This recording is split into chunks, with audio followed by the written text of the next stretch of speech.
is a real joy and privilege to be with you for the Watch and Pray conference. A warm thank you to Professor Walter Dürr and Reverend Andreas Steingruber for their invitation to join you in reflecting on spirituality, mysticism, and prayer in times of political unrest. I'm especially thankful for all the work that Andreas has put into this conference, particularly since he had to organize it twice, once with the prospect of a regular conference to be held in Freiburg, and then when the current circumstances made that impossible, a second time, this time on online venue. It's been very good getting to know Andreas, and I'm thankful for his heart for the gospel. It feels odd to do this talk in a virtual way. Like many of you, I was looking forward to meeting and reflecting with others on the theme of this conference. Still, with the coronavirus making it impossible for us to meet in person, it is all the more necessary to remind ourselves of Jesus' words to his disciples in the Garden of Gethsemane, to watch and pray. These trying days call us back to what is fundamental in life, which is to say, our relationship with God as the source and end of who we are and of what we do. I'm glad, therefore, to be able to be with you online, and it is my hope that I'll meet many of you in person in due time. We live in a constructivist world. We don't receive the world, we make it. Ends or purposes, too, we understand as freely chosen, constructed, in the case of human beings, or as imposed from the outside upon other objects, in the case of animals, plants, and other objects. Purposes or aims, inasmuch as we still take them seriously, are for us external or extrinsic to the nature of things. The very term final cause strikes us as odd. We regard purposes as outcomes, not as causes. We look at purposes as contingent endpoints that we've chosen and that could have been easily different. But for the pre-modern mindset, a final cause was actually a cause. That is to say, the finality of an object or a human being lay in some manner embedded within it. And as such, you could say that the telos, the purpose, pulled or drew the thing or the person. St. Thomas Aquinas, therefore, used the language of rational appetite for human beings, or natural appetite for other objects. For Aquinas and for the Christian tradition that he inherited, objects and humans have an appetite, an appetitus in Latin, for their final end, that is inherent in their nature. In this talk, I want to explore with you what it might mean for our spirituality if we took our starting point in the telos for which we're made. That is to say, if we took the end, the telos, as the beginning of everything we do. Hence the title of this talk, Modernity and Spirituality, Why the End is the Beginning. For starters, we would have to take seriously the conviction that the ultimate telos, the final cause, is linked up with where we are today. That it is possible in some way to discern or to see the final end because it has embedded itself or anchored itself in our very being. Only if we're convinced that our God, as our ultimate telos, is really present in our lives, does it make sense to also make him our starting point. Immediately, we're faced with a challenge here. Modernity does not help us in taking the end as our beginning. Moderns are loath to accept the idea that the telos of a thing is inherent in its nature. Francis Bacon, one of the key architects of modernity, through his 1620 book Novum Organum, was particularly disdainful of final causality. In defense of experimental science, he insisted we ought to begin with the objects as we have them in front of us and as we access them with the senses. He rejected out of hand, therefore, the notion that ends belong to the nature of things. The notion of a final cause, Bacon writes, is a long way from being useful. In fact, it actually distorts the sciences, except in the case of human actions. René Descartes was similarly skeptical of the usefulness of final causality. Within a mechanistic universe, he could not see how final causes could have a place. Descartes' so-called epistemic humility comes to the fore in his Meditations on First Philosophy of 1641. Since I now know, he writes, that my own nature is very weak and limited, whereas the nature of God is immense, incomprehensible, and infinite, I also know, without more ado, that He is capable of countless things whose causes are beyond my knowledge, and for this reason alone, I consider the customary search for final causes to be totally useless in physics. There is considerable rashness in thinking myself capable of investigating the purposes of God. So even if things did have a final end embedded within them, Descartes was skeptical of our ability to figure it out. We would need a God's eye view of reality to determine the end of things. Baconian and Cartesian skepticism about final causality has undoubtedly served the interests of experimental science and technology, but it also meant a rejection of the Greek philosophical and the Christian theological traditions. The modern rejection of a sacramental teleology, that is to say, the rejection of the notion there is an inherent link between this worldly things, including humans, and their final end, that rejection meant a break between the appearances of things and their purpose. Put differently, the 17th century experimental sciences discarded the Christian assumption of an inherent sacramental link between the sensible thing and its final goal. With the philosophical assumptions of Bacon and Descartes, it became impossible to take the end, God Himself, as the beginning for the Christian life. Why? It was no longer possible to accept that human beings are meant to see God in the hereafter, the beatific vision. Or to put it differently, it's no longer possible to argue that our rational appetite inherently longs for the vision of God. It's hardly surprising that these 17th century developments went hand in hand with the rise of pure nature, pura natura, in theology, an understanding of the natural world as purely natural, without any connection to a divinely given end or cause.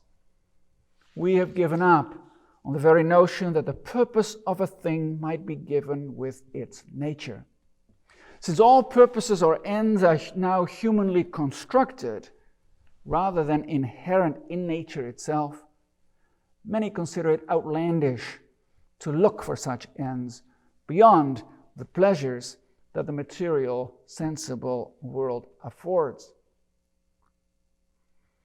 Why this rejection of a sacramental teleology? What is it historically that causes us to ignore the telos of things in our treatment of them? Why do we no longer take the end for our beginning? In my understanding, this has everything to do with a gradual shift in Western thought, away from a realist, participatory metaphysic to a nominalist, atomistic view of things. Let me briefly explain what I mean, both with a realist and with a nominalist metaphysic.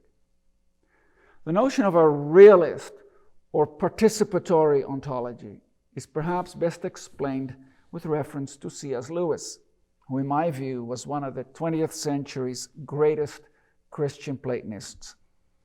In his essay Transposition, Lewis distinguishes between symbolism and sacramentalism.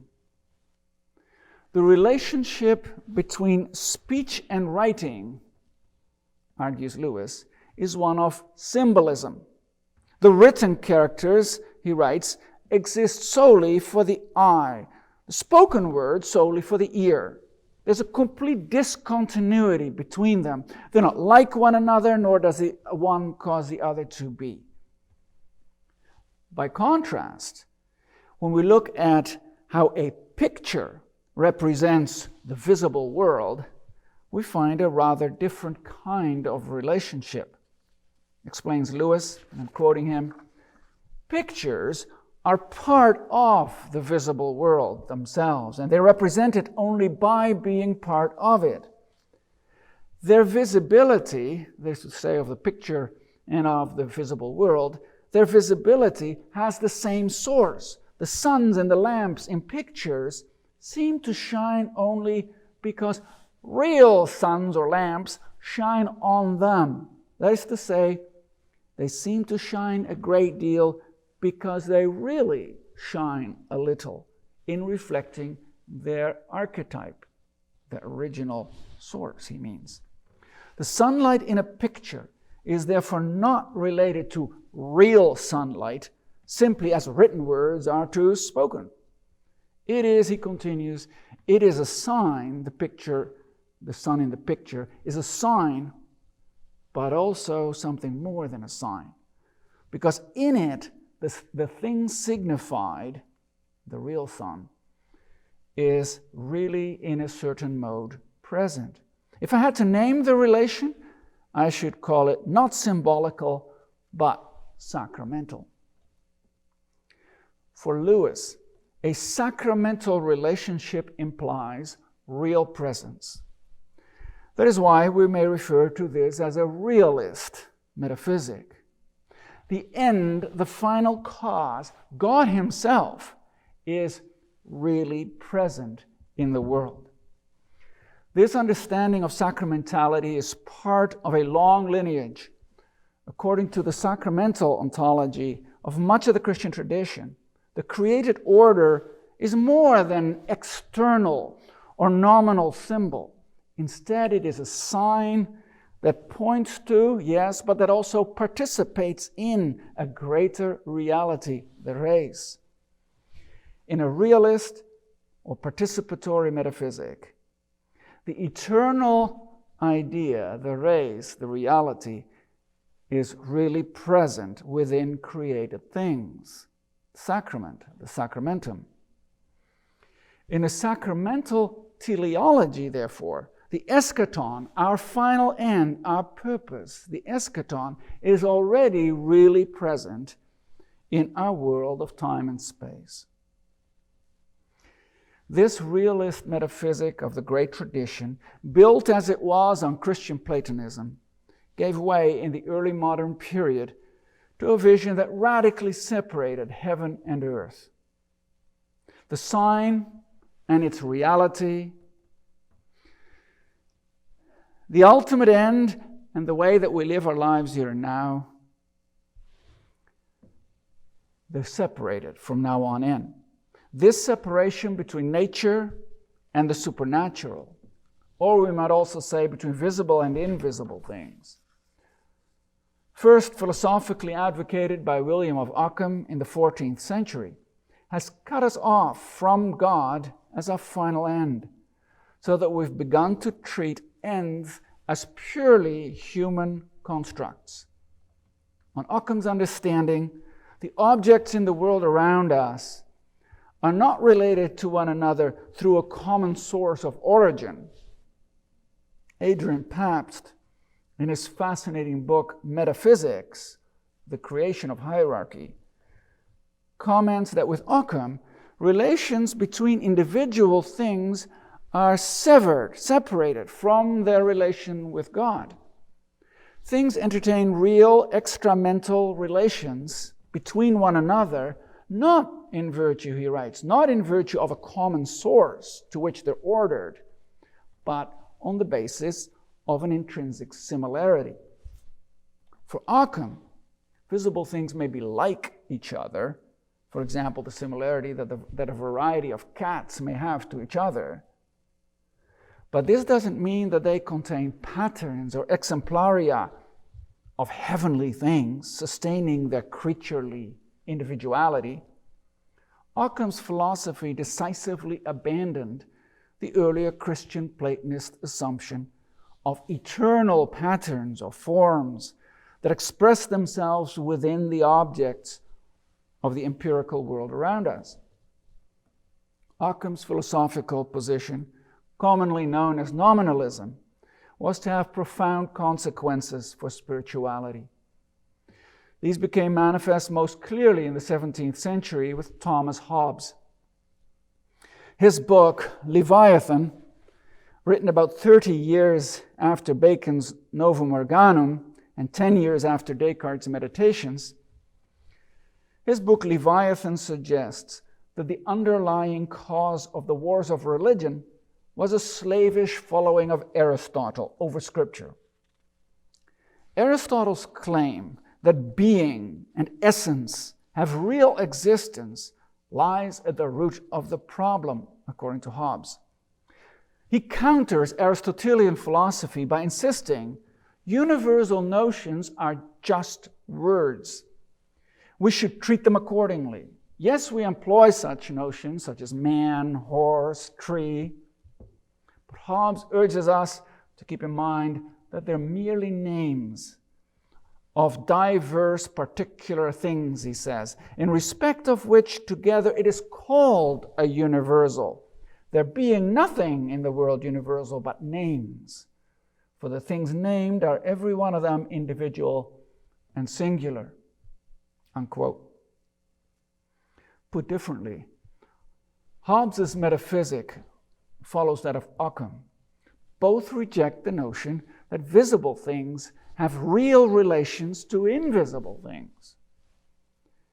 The result is that for Hobbes, good and evil, too, are simply words. Words that we assign to objects or to actions that we desire or hate, respectively. And so we should rely on political authorities, not on universal Aristotelian truth claims to determine right and wrong. According to Hobbes, had the Christian tradition simply followed Scripture instead of Aristotle, the Church would never have been able to override the proper authority of the king. Hobbes, therefore, suggests there's but one solution to restoring the proper role of the king vis-a-vis papal power, namely a proper reading of Scripture under the authority of the royal sovereign, who alone has the authority to determine what it is that Scripture demands. For Hobbes, then, we should abandon the notion that earthly things are linked to heavenly things. Increasingly, in modernity, the realist participatory metaphysic of the great tradition gave way to a nominalist, atomistic view of reality. As we closed our horizons in upon ourselves, it seemed increasingly out of place to make the end the beginning of everything that we do.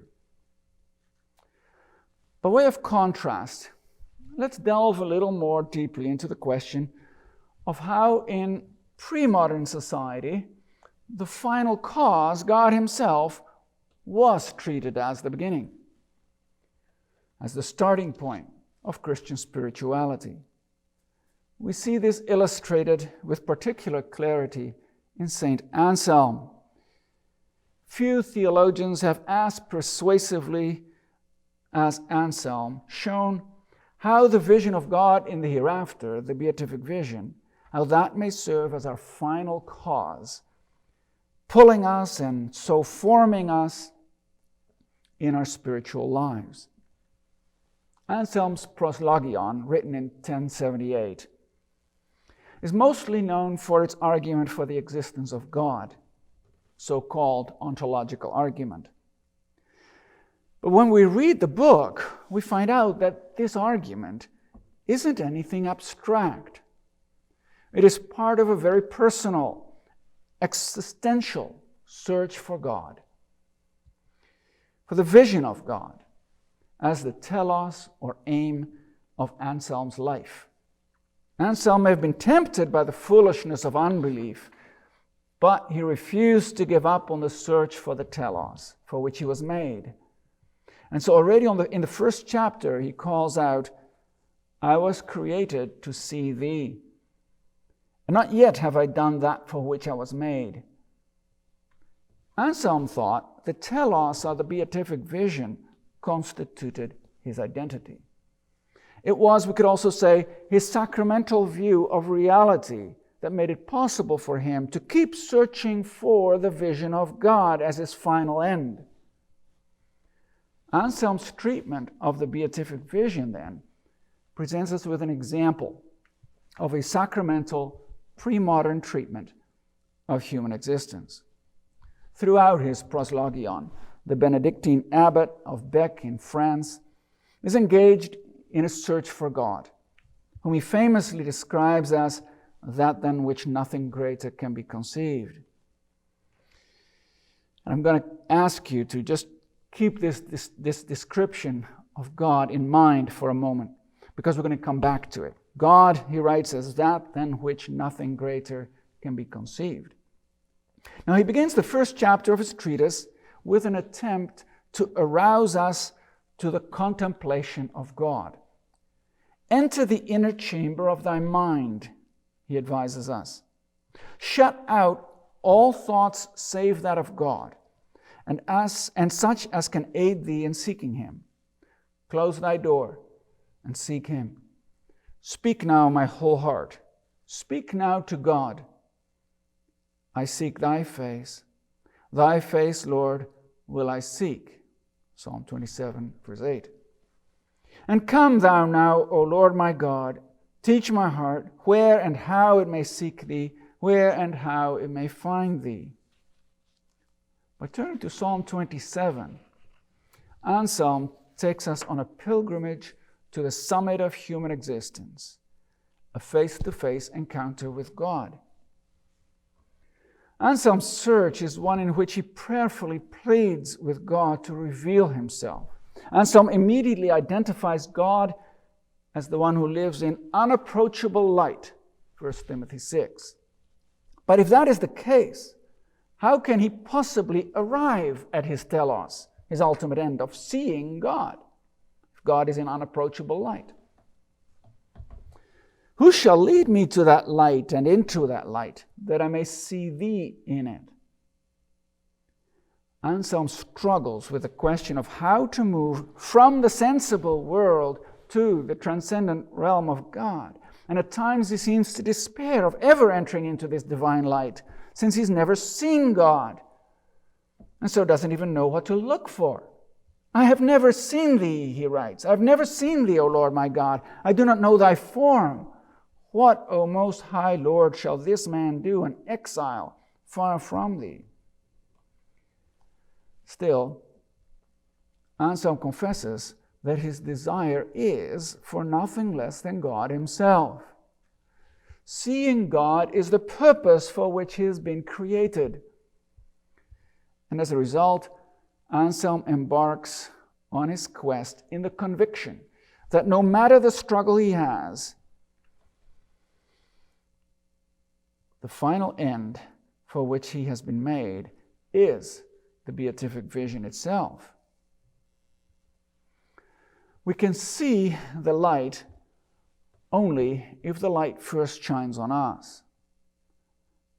Put in the terminology that I used earlier in connection with C.S. Lewis, the sacramental reality, the rays of the ultimate telos, must make itself known in created form, sacramentum, if we are to share in it. Anselm recognizes this dependence on God's self-disclosure. Teach me to seek thee and reveal thyself to me, he writes. And he follows this up with a request for proper understanding. Give me, so far as thou knowest it to be profitable, to understand that thou art as we believe. At this point, Anselm offers his famous so-called definition of God. He writes, and indeed we believe that thou art that than which nothing greater can be conceived. Anselm doesn't here rationally try to argue what God is like. He confesses that God transcends anything that we, with our own minds, might come up with. A confession that is grounded in faith. Both Anselm's argument that God exists and his own personal search for him are utterly dependent on divine revelation and on God illuminating his understanding. Anselm's treatment, then, is a mystical handbook that, like so many other theological works of medieval Christianity, aims to lead the reader to the contemplation of God. The rational argument that Anselm gives for the existence of God makes sense only within a relationship in which God enlightens the understanding and in which the believer deeply desires to see God. In fact, this growth in understanding itself constitutes for Anselm the answer to his plea that he might see God. Far then from being an autonomous, purely natural or rationalist endeavor to secure the existence of God, Anselm's treatise is an exercise in mystagogy, taking the reader by the hand to the contemplation of God. Ad contemplandum Deum, he writes. From the beginning, St. Anselm acknowledges that he depends on the sacramental reality, the divine light itself, entering into his creaturely existence. The end must make itself known for us to take it as our starting point, our beginning. Contemplation, the alignment of the human mind with the being of God, is therefore the purpose of Anselm's rational argument for the existence of God. The spiritual aim of the treatise is to draw us toward the final cause, who has come to them and now pulls the readers from within. This goal of contemplation is entirely in line with the ultimate hope of the beatific vision itself. According to Anselm, human beings will be perfectly aligned with the being of God once the saints enter the light and see God in glory.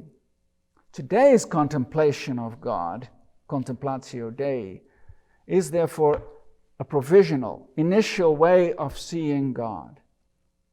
It is, you could say, a sacramental sharing in the ultimate reality of the vision of God. Anselm's aim with the proslogion is not simply to present an argument for the existence of God.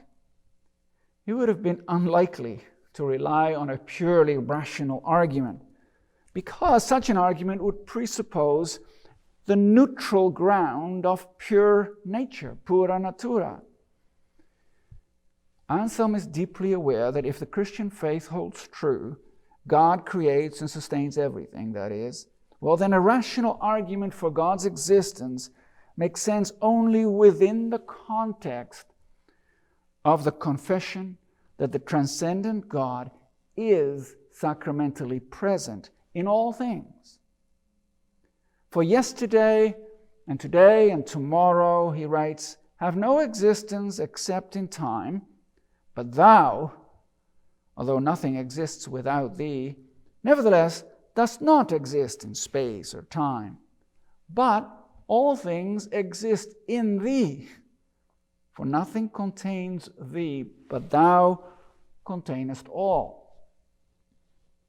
For Anselm, God contains all and is present in all. This belief of the participation of all created things in God's being precludes a purely rational argument for the existence of God. All genuine understanding of God belongs to contemplation of God, which in turn is an anticipation of the final vision of God. Anselm knows that his understanding of God is quite inadequate. Even after he has presented his argument for the existence of God, Anselm's journey for more light continues. Or rather, he gives the impression that he's hardly made any progress at all, confessing again his blindness. I tried to rise to the light of God, and I've fallen back into my darkness. St. Anselm then again turns to Psalm 27.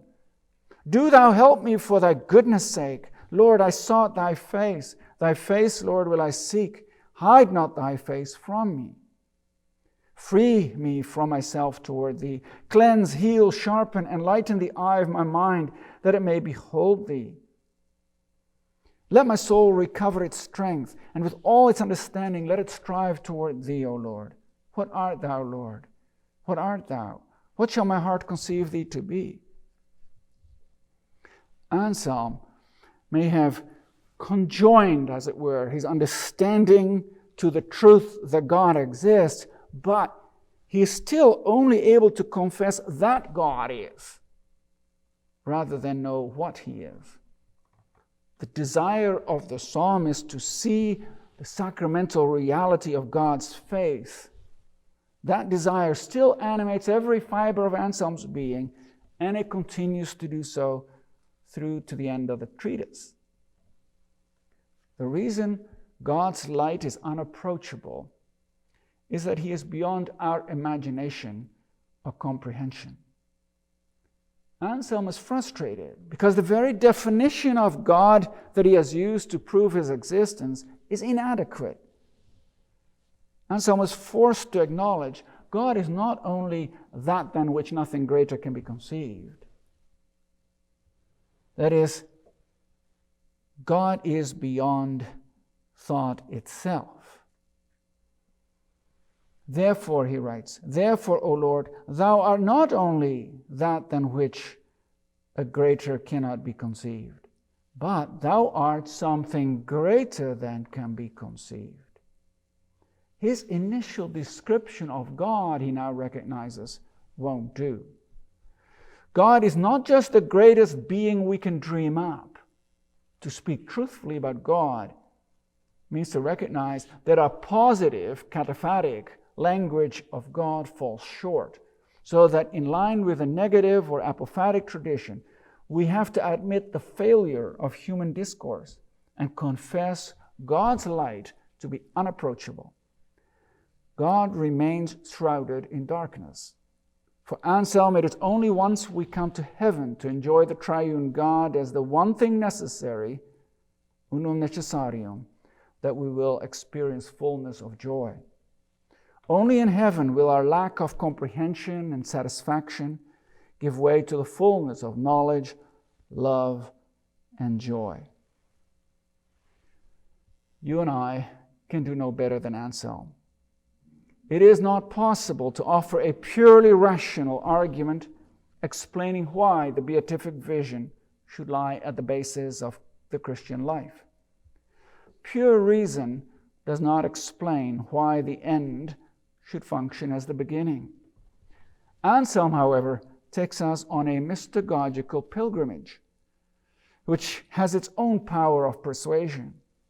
Anselm's prayerful search for God persuades not because of a purely rational argument for the existence of God.